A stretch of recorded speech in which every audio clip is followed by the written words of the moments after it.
I think there will be a delay. I'm trying to watch it on the main stage to make sure we're good. And I think we are good to get started. Hello, everyone out in the Matrix cyber world. Hello, folks and bots. I'm John Stoner. I am the Diana Initiative co-lead for Career Village. I'm very excited about that this year. We're going to have a ton of great Career Village stuff, but the whole Diana Initiative is packed full of things. So this is our first pre-conference talk. So I'm pretty excited to get that started. Before I let Andy take over completely, I would like to thank the Career Village primary sponsors. We have INE/eLearn Security is one of our diamond sponsors, and Axonius is a diamond sponsor. We have MongoDB and Juniper Networks as platinum sponsors, and Google and Bridge Crew as gold sponsors. We could not do this event without our sponsors. So we thank all of our sponsors for all of their efforts. And if you are new to the Diana Initiative, like we are still looking for volunteers, it takes a lot of volunteers to get this going. So if you're interested, please reach out, check us out. We need all sorts of volunteers. You don't have to have experience to get started. So without further ado, I've known Andy for a while from the sort of B-sides community in Northern Virginia. We both do cyber threat intel stuff, but I was super happy to see this presentation come across.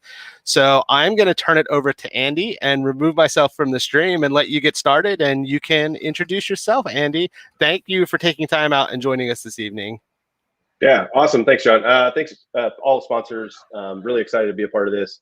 Really excited for the speaker lineup for the main event. Can't believe I saw the poster got tweeted out with like all of the speakers. A lot of really great names. Kind of stupid that my name's on there too. So I'm kind of excited about that. Yeah, so I'm Andy Piazza. I'm the chief evangelist for FIA LLC here in the Northern Virginia area. I'm also a threat analyst during the day. I wear a couple different hats. Also a security officer for our company. So a lot of different stuff comes into play. But one of the things I'm really passionate about besides cyber threat intelligence is actually helping folks with their career, call it career hacking.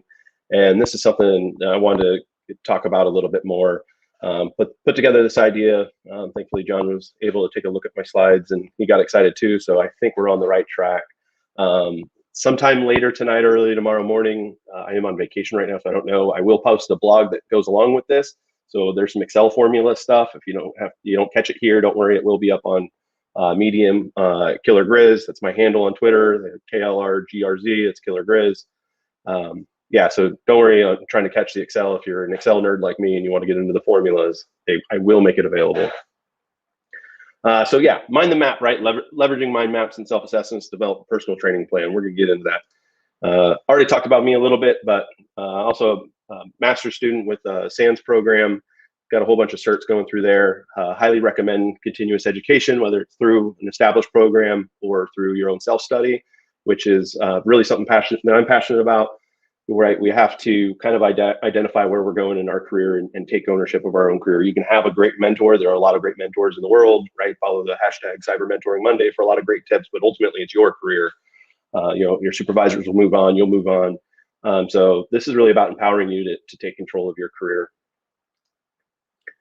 So often in the InfoSec world or the cybersecurity world, we get the, I want to do the cybers, or I want to be in cybersecurity, I want to be in information security. And it's just like this big broad thing. And, to me, I equate that to, I want to be in construction. It's like, well, do you want to be a plumber or an electrician or, an engineer or writes plans that or actually builds things? Like, it's a huge field. And it's the same thing with information security or cybersecurity. There's a lot of different roles. The good news is with a lot of different roles means we actually need a lot of people and everyone has a place here. So, if you don't think you have skills that transfer, I talk to folks all the time. My favorite is, if they're former help desk or sysadmins or on the network side of things, and they're like, oh, I really want to get into InfoSec or cybersecurity. I'm like, what are you doing? They're like, oh, I've been in IT for like 15 years. I'm like, you're already in security. Just do your job securely, and you're in security. Like it's a team effort, right? So, but this is talking about finding a career path, right, and actually identifying what do you want to do and start training and focusing your efforts in that direction. Also talk about feeling like a complete imposter. I've been in threat intelligence now for almost 9 years, 10 years, somewhere around there. For cybersecurity, at least, I've been in security for almost 20 years. Starting to sound old. And sometimes, I still struggle with this, and I feel like there's so much still to learn, right? I want to get more into malware analysis and understand how people read code.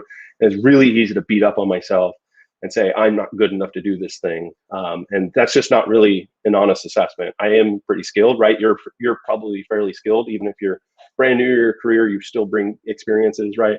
So we need to give ourselves more of an honest assessment, not just beat up on ourselves because we see another team or another organization doing something cool. Right. And the other problem, right, I see, at least in cybersecurity, is I want to learn all of the things, right? I want to learn malware security. I want to learn PCAP. I want to learn this. I want to learn that, right? There's so much cool stuff. And, oh, do you see that someone else is doing that CTF next week? I want to do the CTF. There's just so much fun stuff to be doing, and it gets overwhelming. And while all training is beneficial, it may not be the most beneficial, right? You can go to the gym and wiggle around and probably work a muscle, or you can have a dedicated plan and actually plan for your career and be a lot more effective, right? Get you down the path you want to be on. Art of Manliness podcast, I'm a big fan of. A lot of great career advice out there in general and life advice. They have a really good blog on the 7 habits. Begin with the end in mind, though. And that's the big thing, right? It's having that career map so you know where you're going. You're not just wandering around in cyber world and being lost in the matrix, right? You actually have a plan and a roadmap so you know generally where you want to go. Look, life's going to change, right? Don't stick to your roadmap. You're not going to be a CISO in 10 years or whatever, and your life is over if you don't make it there. But having a general plan at least gives you some direction. So there's a couple of existing career maps, right? I'm not going to create my own because there's some cool ones. MITRE's already put this one out in their top 10 or their 10 strategies for a world-class cybersecurity operations center. If you don't know, it links down at the bottom. It's a whole book on PDF available, a couple hundred pages, I think, on how to run a SOC, how to build a security organization around a SOC. It's a really good manual if you're in a SOC as a brand new analyst or you're a SOC director. I recommend skimming this thing, getting to know it. It's a really good document. Way down in there, figure 16, it's a couple hundred pages in, I think, is this kind of map, and it shows some of the careers inside the SOC, and it's supposed to be a typical career path through the SOC. There aren't really too many typical career paths in InfoSec, but just getting a general idea of some of those fields and where that upward movement might be. So you may start off in a SOC, right, as a tier 1 analyst, doing the firefighting and the triage, and thinking about where can I go next. It's not just incident response, or it's not just the forensics team. You could go over and do some of the countermeasures and tuning of the sensors, right, and be writing signatures or writing better Splunk or Elk or whatever queries for your team. There's a lot of different paths beyond just the one you may see, right? And so understanding that and having visuals, I think, helps you break that down. Another one, if you're not familiar with, is the Map of Cybersecurity Domains. It's a little less about specific roles, but I really like it because it shows a lot of the different things that go into the different types of cybersecurity jobs that you could have. Some of the key terms you should probably learn if you're interested in that type of thing. And it's kind of fun too. There's a lot of different personalities that I see in this that someone else may not agree with me or have different opinion, but start thinking like, auditing is a completely different kind of mindset than operations. Like, I like when things are on fire and I work quickly. That's my side of the house. I find a lot of joy in that. If you let me do a research project for a year on a specific topic, I would probably actually get really bored. So understanding what those different roles are and looking up some of these key terms and looking at some of the job descriptions that are available on the internet and understanding those things better. And then also identifying as a study path, right? These are some words you don't know and that's the field you want to be in. Maybe you should look up those words, right? If you think you want to be a cyber lawyer, there's a whole career field for that.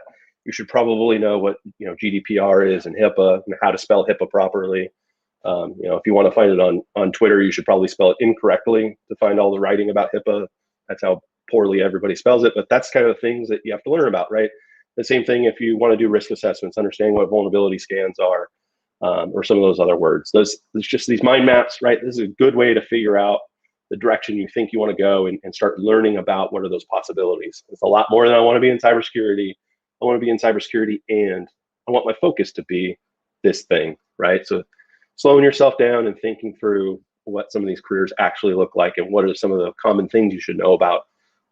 Especially if it's on here, you may get asked about it on an interview, right? So polishing up on that would be pretty smart.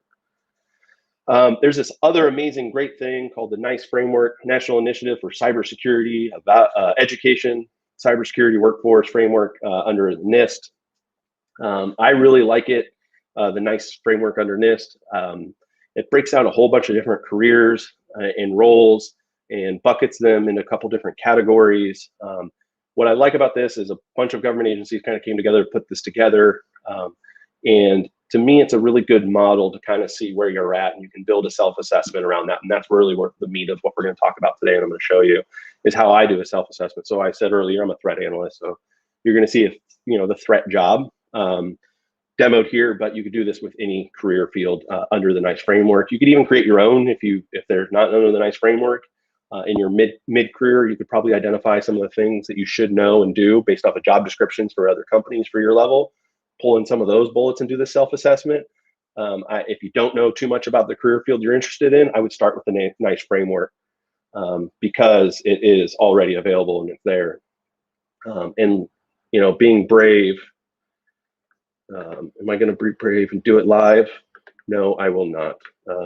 We'll do some stuff live, but I won't go straight out to the website. But I will say the US CERT website, or now the CISA website, has a really handy tool for this with the drop downs. This is where the screenshots you're seeing come from.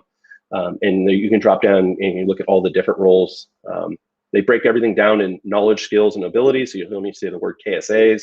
Every job is broken down, right? There's a big difference between what I kind of need to know about, the knowledge, and some of the skills I need to have, right? And some of the things I might be able to do, and the actual abilities I need to be able to do. And there's a fourth category called tasks that's separate than the KSAs, kind of. So I may need, as a threat analyst, I need really broad knowledge about how computers work in general and protocols, right? That doesn't necessarily mean as a task, I need to be able to break apart protocols and read packets and be able to read binary necessarily, right? Unless I'm a senior analyst with a very specific mission set. General knowledge is probably okay. So when you come into these, you'll find that the knowledge section is usually a lot bigger than the task section. And that helps that overwhelming feeling of being an imposter, realizing, oh, I can focus in on this thing, right? And these are the things that really matter is if I'm able to do this. The knowledge, skills, and abilities help, that base knowledge helps you be able to do those tasks. But understanding when you see the spreadsheet, it can be very overwhelming. This helps you kind of break it down and focus on what matters. And so what I do with this is I pull this out into a spreadsheet. I'll show you the supplemental that they make available on the NICE or on the NIST website for NICE. It's fun jumping back and forth, those two acronyms, isn't it? They have a supplemental spreadsheet, and the spreadsheet makes it all available for anybody to download, and you can look at a whole bunch of different careers. And it looks like this. And you can see there's the hyperlinks here. So you can jump over to the web page. These are all crazy lookups. This thing is huge. It's very, very massive spreadsheet. And you can look at the KSAs. You can look at the tasks for individual jobs. Here's some of the other work roles, right? I talked about threat warning is mine. There's actually exploit analyst, right? Collaborates to identify access and collection gaps that can be satisfied through cyber collection and or preparation activities. Okay. The NICE framework was written with cybersecurity in mind. And if you're one of those people that thinks the difference between cyber war, right, and InfoSec is two different kind of fields, I get it. There's a lot of operator type thingies in here. And there's a lot more about cyber warfare and cybersecurity type. So it may not necessarily fit every role. Target developer, right? You might not be developing targets in a corporate SOC, right? Or most federal SOCs. But this is still a really good framework. Don't let that get distracted. It's still a really good model. And hopefully if you're, a big player in the commercial space and you give input to the government, right, where you can have a new version with the roles that a normal enterprise would have that don't necessarily go to cyber war, right? But it is still a really good thing. So like I said, this spreadsheet breaks down. You can jump over here. You kind of click the KSAs for your job, pull them down. And so that's all I did for my threat and warning role. And so you can see here with the KSA's IDs, the S in front of it identifies it as a skill. So these are the KSAs, the knowledge, skills, and abilities for the threat analyst, threat/warning analyst.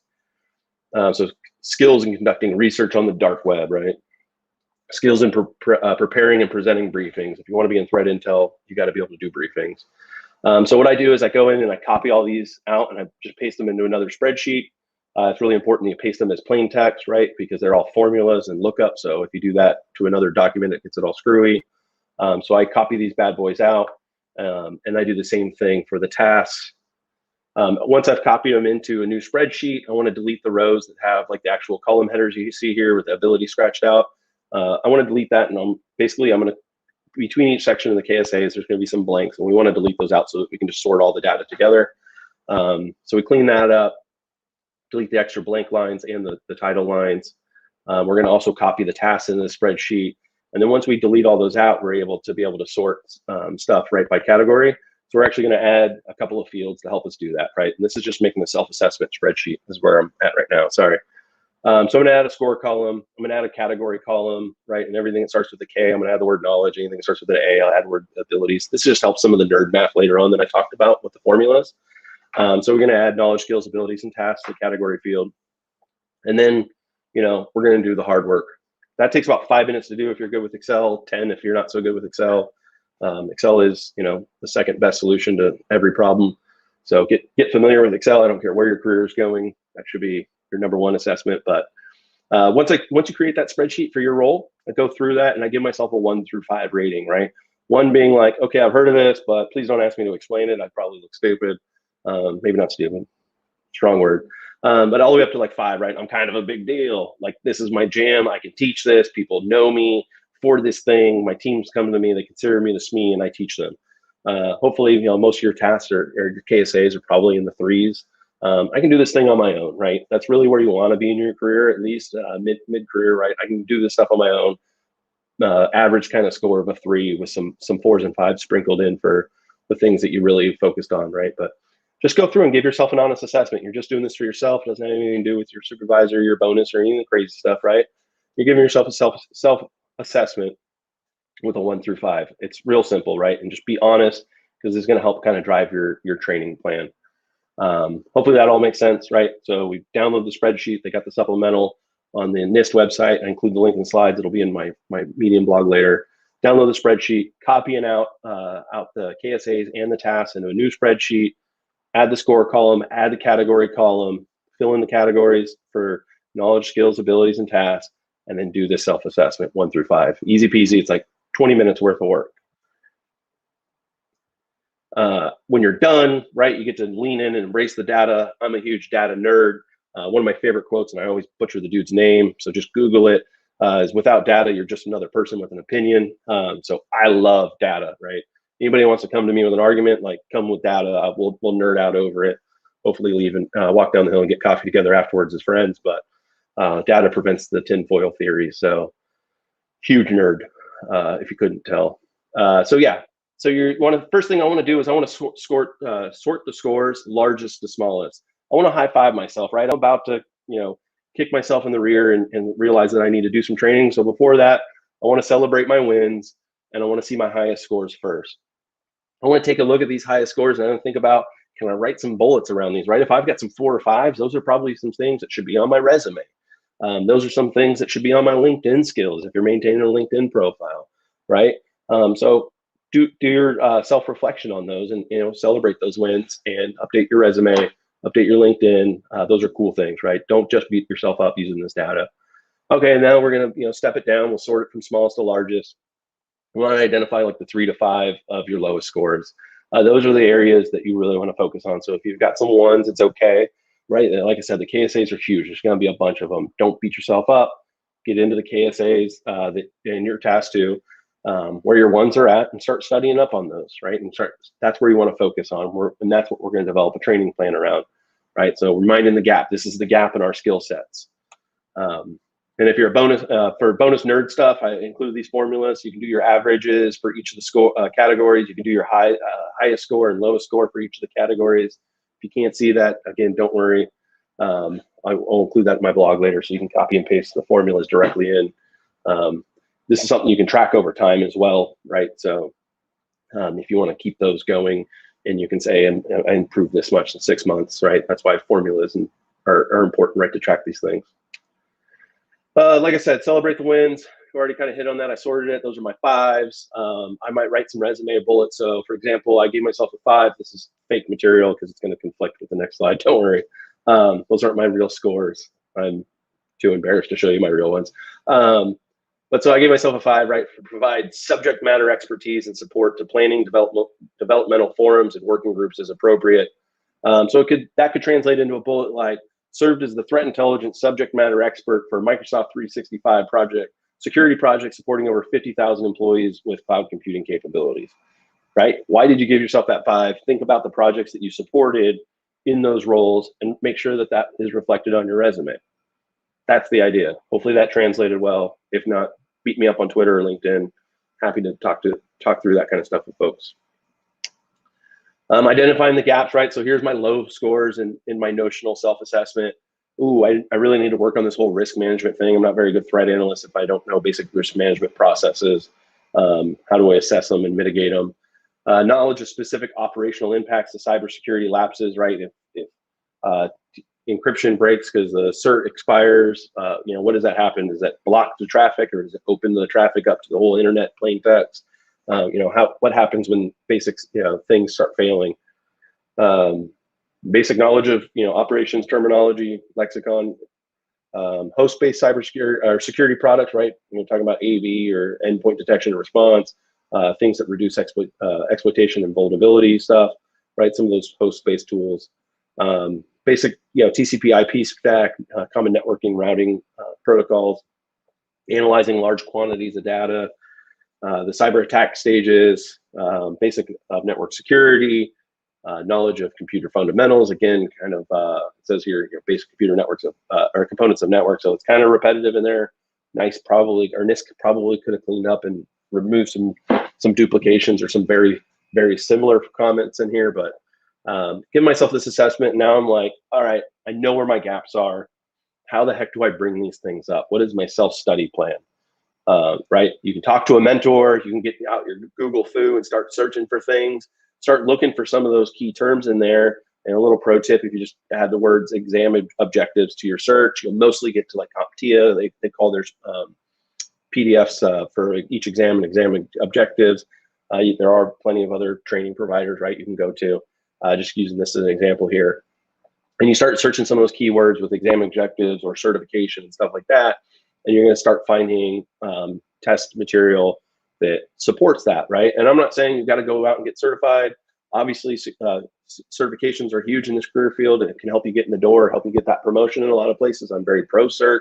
Other people are pretty anti-cert. However you feel, what's more important, whether or not you take the test, is that you get that knowledge, right? We're really hungry for that knowledge and filling this gap in our skill set. So, if you're stacking up and you look at this is this exam objectives for Security Plus. I think it's an older generation version.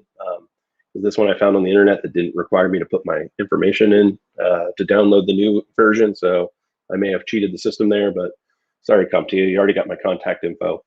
But you can see that this exam aligns to a lot of the words that are here in my spreadsheet. So this may be an exam that I want to go check out. Some of my key terms also looked at, like the size of plus, or however you want to pronounce that. It's got to be different than CISA, right? That's a whole other organization. Network Plus also supported the skill sets that I was missing. So those are things that I could go polish up on to fill that gap and raise my scores over time, right? So I may set an objective. 6 months from now, I'm going to complete all the studying or a boot camp or all of the Professor Messer videos for Security Plus or Net Plus to bring these up, and I'm going to self-assess myself. Okay, that's obnoxious. I'm going to do another self-assessment. That's much better. And see if I brought my scores up, right? Hopefully that all makes sense, right? We identify our gaps by doing the self-assessment. We do some basic open source research. We talk to our mentors and our peers and figure out what is the best for our career path, right? If you have a supervisor in yours like, hey, I identified these gaps and this is the thing I want to train for. I'll tell you, as a supervisor, I got a couple of folks under me. I would be amazed if someone brought this data to me. Absolutely help them get whatever training they need and get it funded through the company. Like, this is something a supervisor dreams of, is watching people grow, right? Some of the best promotions we'll ever see is our own people getting promoted. So that's huge for us at least in my company. Hopefully that's the same for your supervisor. If not, let's talk about cleaning up your resume, right? But find a supervisor who supports you and get you into the training, or at least get you the training resources that you can get that you need, right? Turns out CompTIA already had a nice alignment tool. So all that Google Foo that I just talked you through, I apparently could have just gone to this CompTIA alignment tool and looked up the different jobs. So in the blue over here, you see investigate, oversee, and govern, protect, and defend. Those are the different categories of the NICE framework that I was talking about that all the roles are grouped under.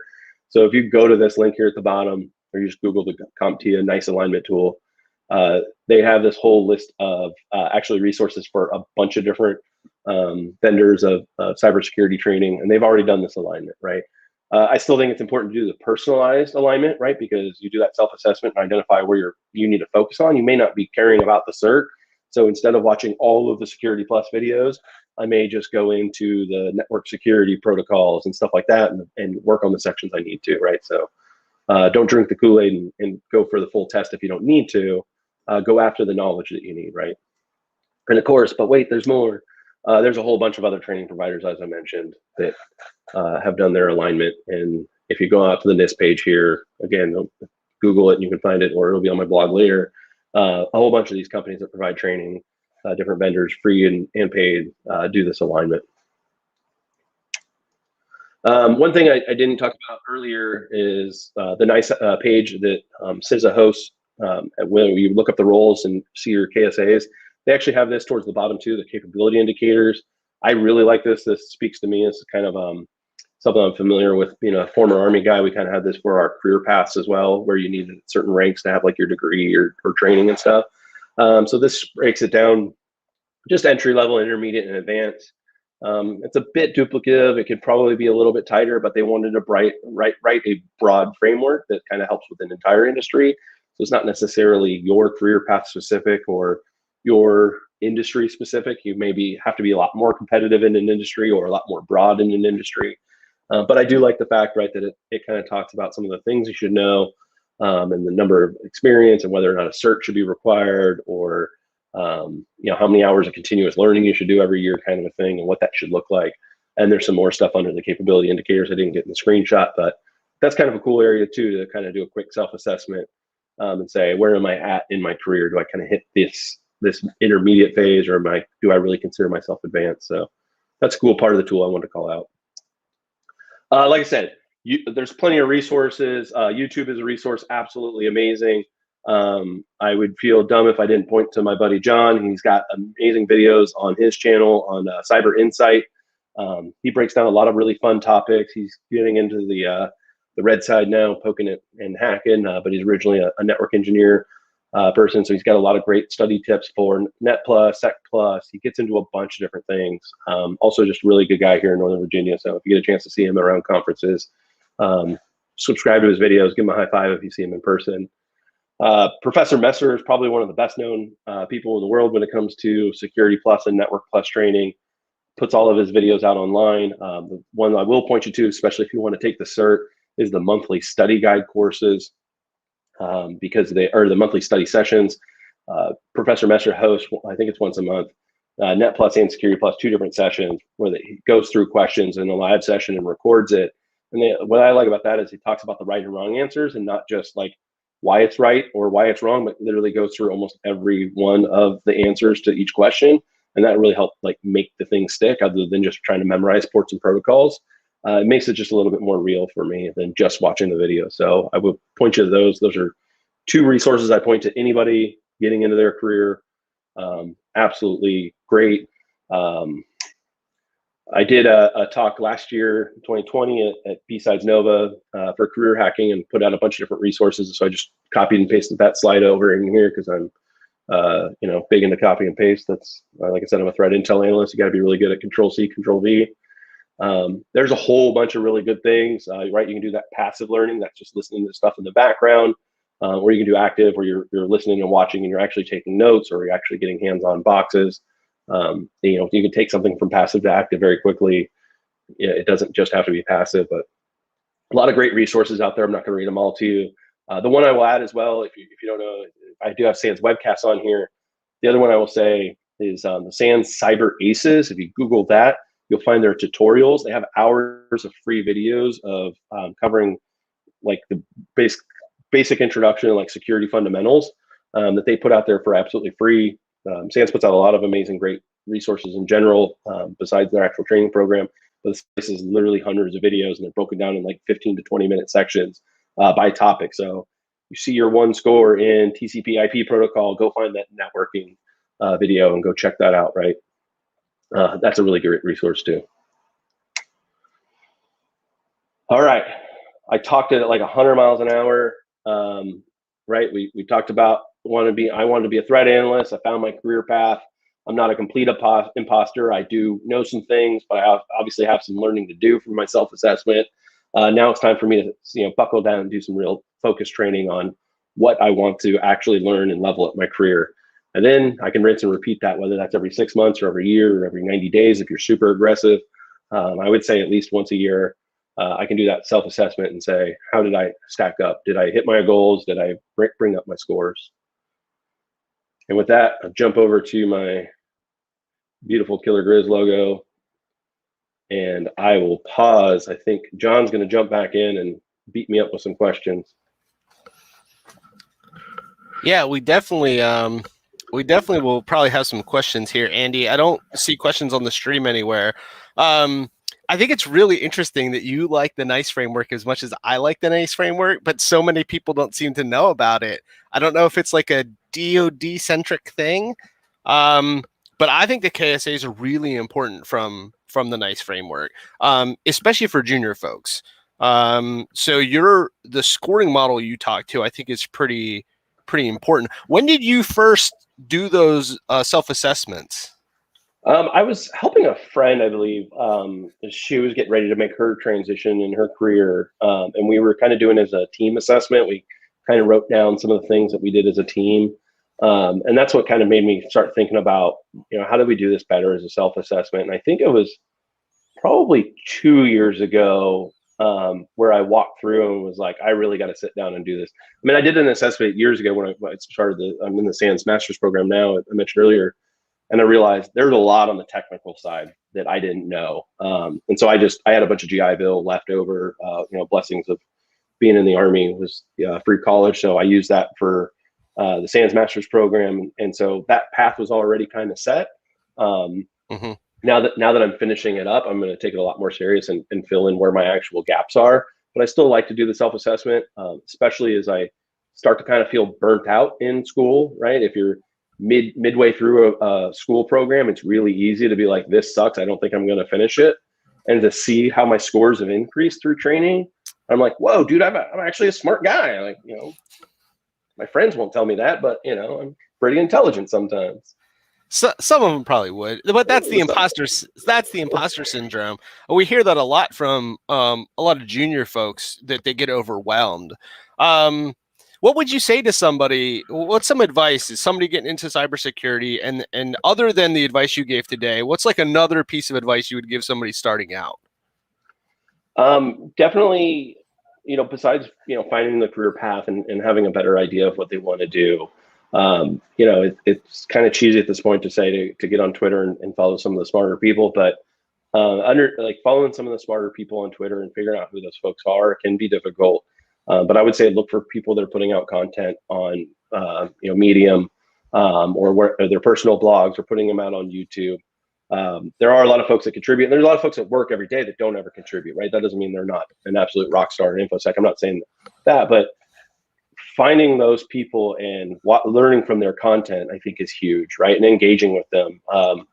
Being selfish, like I said, I have my own blog.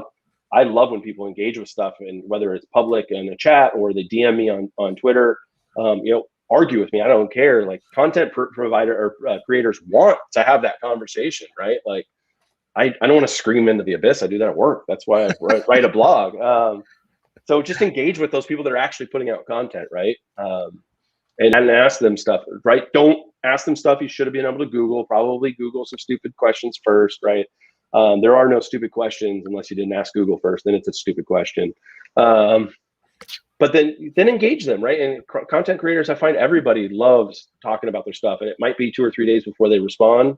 Don't be a jerk and be like, I tweeted at you, why didn't you respond in 3 minutes? But just try to engage with folks. I find most people in this field, at least I've been blessed, through B-sides and other events, everybody's like willing to train other folks. I find the folks that aren't willing to train, they probably don't know that area and they don't want to admit that because that whole imposter syndrome. But engage with content creators, engage with the community through B-sides. Obviously, like I said, I'm a big part of B-sides Nova.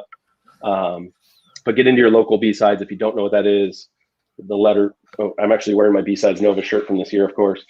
look up your local B-sides. They're almost in every city at this point. And if they're not, create your own. Right, reach out to the greater B-sides org and create your own. But those are the best, right? You learn from the folks that are local to you. You're engaging with them and their content immediately after they get off the stage, hopefully here in the near future in person. Yep. And then you just build your career through networking, right? You're meeting folks that could possibly hire you, but you're also just learning from the actual content they put out. So I think that's a win-win. Engaging content creators is huge. Yeah, and I think you touched on it. I'm not sure you necessarily called out, but volunteering at these events, whether it's at the Diane Initiative or volunteering at DEF CON or at Black Hat or at your more local events, is also, I don't care where you're at in your career, like I wish I would have done this sooner. Like that's a good way to meet people, and then you're gonna get at the event, you're going to see like the training that's going on and the conferences, like the talks that are happening, and you'll get to meet people. And the people who volunteer at these events are good people to know. Like there is one person who volunteers. I swear I've run into him at every B-Sides event other than maybe B-Sides in London that I've been to. And he's just like, that's his thing. Like that's what he does. And we need people like that in the community. And you will get, you'll make a name for yourself, right? Oh, that's Jill. She does all the AV at all these events or whatever. And you really will start to build your network, and that will help with your career too. At least I have found that to be true. Yeah. And I mean, I've hired at B-Sides Nova, I've hired volunteers that were working, stand there eating a sandwich at a security post. Like, hey man, what do? You bored with your job? I got an opening, right? And 3 weeks later, the person's starting, kind of a thing. You can absolutely get a job through networking, through volunteering. And also just it helps make the environment a lot more comfortable, right? Submitting to, like, I've never submitted a Diane Initiative before. I was like, that's a big con. I'm really, really nervous to submit to that. And then literally my buddy John, who I was just on panels with at B-Sides Nova a couple of weeks ago, emails me. He's like, hey man, you've been accepted and I'm your host.